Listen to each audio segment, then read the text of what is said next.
Hello there, and thanks for tuning in. Lately, I have been getting a lot of emails and text messages from friends and family, all asking me about Bitcoin and what it is and how you get started. I've been involved in Bitcoin and the cryptocurrency market for some time, and now that it has increased in popularity so much, everybody is wanting to know how to get started.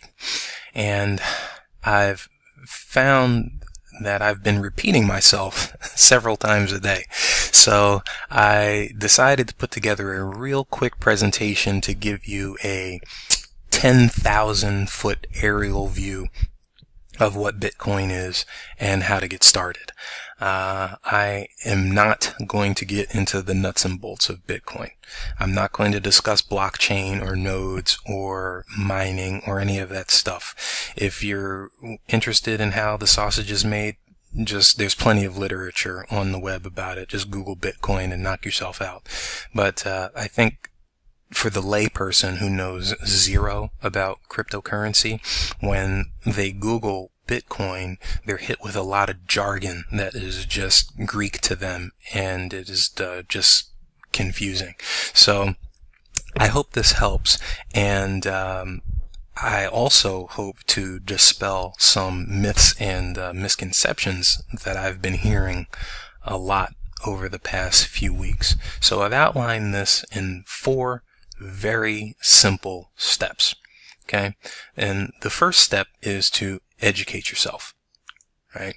Know exactly what it is that you're getting into. As awesome as Bitcoin may be, it is certainly not for everyone. Okay? So what is it? What is Bitcoin? Well, simply put, Bitcoin is the currency of the future. Right? Every few hundred years, currency changes. We have all seen the movies that take place in the Old West where the cowboy walks into the saloon and throws a gold nugget down on the bar, and the bartender weighs it, and if it weighs enough, then he gets his drink. That's how it was done back then. And as time progressed, those gold nuggets were fashioned into coins. We've all seen the Lannisters like to throw those gold coins around, don't they? And in the late 1700s, the paper money that we all know and love was introduced. And now, fast forward to the modern era, now we are in digital money.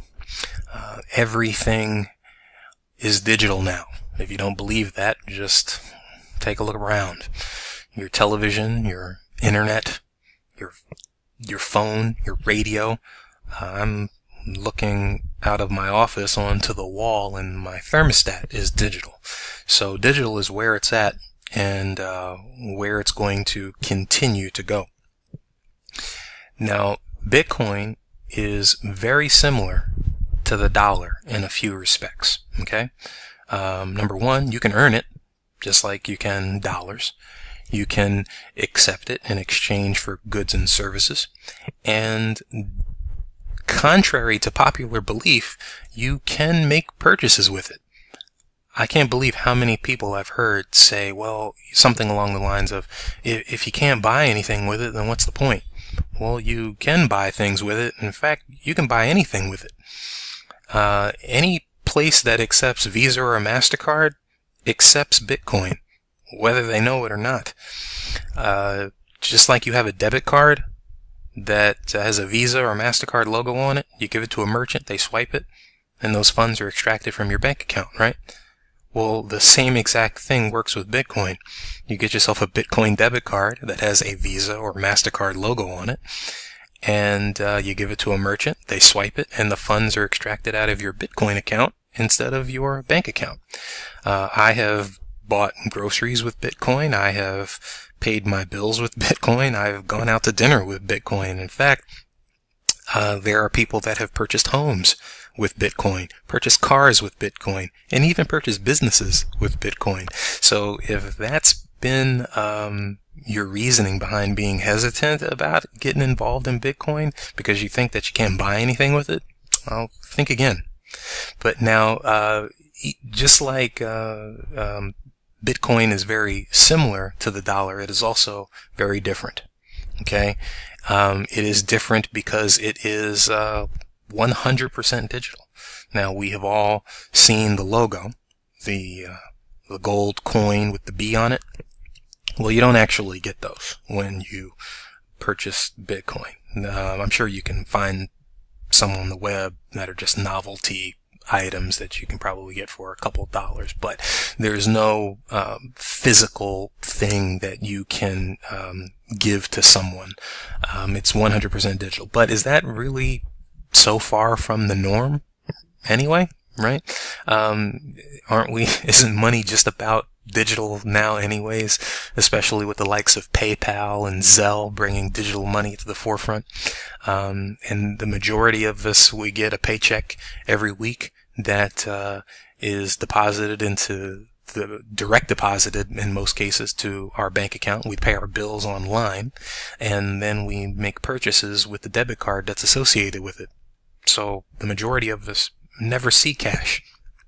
But Bitcoin is 100% digital, so there is no option that you have there. And it is also decentralized. So what does that mean? That means that it is not controlled by any central bank or government. You can send Bitcoin from the United States to China without anyone sticking their hands in the middle of it due to some exchange rate. It is a global currency. One Bitcoin is one Bitcoin, whether it's here, Canada, or Europe. And the most exciting difference between Bitcoin and the dollar is that Bitcoin appreciates. Yes, it does. Your dollar is engineered to be worthless eventually. We have all heard the stories from our grandparents about how, in their day they could buy a loaf of bread for a nickel. Well, you go into the grocery store with a nickel today, you're going to come out hungrier than a motherfucker. And what you can buy today for $100 is much greater than what you will be able to purchase for $100 10 years from now. I guarantee that. But real quick, let's take a trip back in time to 1 year ago today, September 12th, 2016. And let's say that you have $1,200. And you said to yourself, you know what? I think I'm going to buy some Bitcoin. Well, one Bitcoin a year ago would have cost you $607.62. Now, let's say that you took the other $600 and you put it into your savings account. Now, fast forward 365 days later, you go into the bank, you go to the ATM, and you check your balance in your savings account. Guess how much you have in there? You still have that $600 sitting in there. Then you check your Bitcoin account, and that $607 would have grown to $4,324.01. And it is going to continue to grow. So, which brings me to step 2. Get yourself a Bitcoin wallet. What's a Bitcoin wallet? That's where you will store your Bitcoin. Think of it as your bank account for your Bitcoin. And there are plenty out there to choose from in many different varieties. You have your desktop variety that will be attached to whatever computer you download it to. There is the hardware variety, which is mobile. Just plug it into your computer, download your Bitcoin onto it, and then you can take that device, put it in your safety deposit box or your sock drawer or wherever you feel that it's safe. There's the mobile variety that is attached to the phone that you have downloaded it to. And then there's the web-based variety where you would go to a website, put in your login credentials, and then voila, there is all of your Bitcoin in its illustrious glory. Now, this brings up another difference between Bitcoin and your dollar. Bitcoin is not federally insured by the FDIC. Okay? So if you lose your hardware device, you've lost your Bitcoin. If something happens to your computer that you have downloaded that wallet to, you have lost your Bitcoin. Me personally, I use Coinbase. Coinbase is a web-based platform. Why did I use Coinbase? Probably because it's US-based and there's like a trust factor there. I believe that my Bitcoin is safe there. The setup is super easy. You'll see my link down at the bottom. You click on that link, it'll take you right up to the sign up page. You just enter your name, email address, password, hit submit. They're going to send you an email verification. You click that, then you're in. It's as simple as that. So once you've got your Bitcoin wallet set up, then it's on to step number 3, purchasing your Bitcoin, right? Once you're in there, you just submit your contact information and your payment information and then purchase the desired quantity of Bitcoin that you want. Now, something else that I've been hearing a lot of is, well, Max, it's too late. I should have got in when it's $1. I can't afford $4,300 for a Bitcoin. Well, the good news is that you don't have to buy a whole one. You can buy a fraction of a Bitcoin. You can buy 0.00075 Bitcoin if that's what you want to do. I know people that have bought $10 worth of Bitcoin. I know people that have bought $100,000 worth of Bitcoin. So whatever is within your comfort zone, you just do that. It's that simple. And once you have purchased your Bitcoin, now there's only one thing left to do, which brings me to step number 4. Decide what you want to do with it. And you have one of 4 options. You can hold it, right? You buy a few $100s worth of Bitcoin, forget about it for 10 years, and then log into your Coinbase account and see what it has grown to.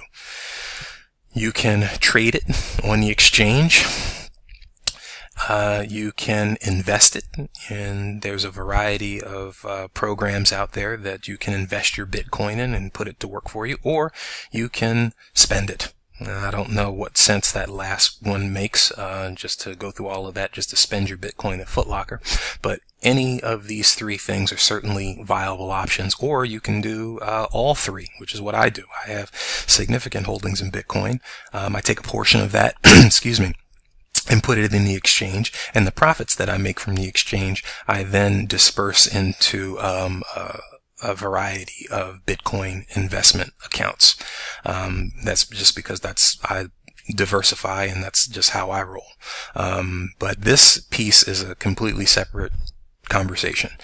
It really just depends on what you want to accomplish and what your financial goals are. But once you have your Bitcoin and you're, wanting to get advice on where to go next, feel free to reach out to me, and I'll give you whatever the best advice that I possibly can.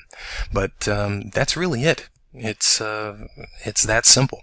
Educate yourself, get yourself a Bitcoin wallet, purchase your Bitcoin, and then figure out what you want to do with it.